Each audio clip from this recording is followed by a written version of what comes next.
Are you planning to travel to Bonaire soon? Well, something has changed. Starting July 1st, 2022, all visitors to Bonaire must pay a visitor entry tax. Call it a tourist tax. The visitor entry tax replaces Bonaire's current room tax and car tax with one single tax.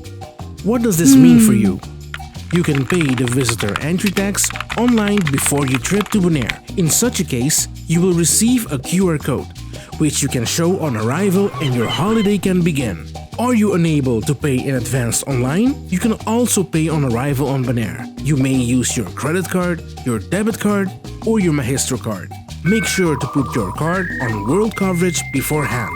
Oh yes, you cannot pay the visitor entry tax with cash. Before you travel, visit the website bonaireisland.com. Find out what you have to pay and make the payment directly via the site.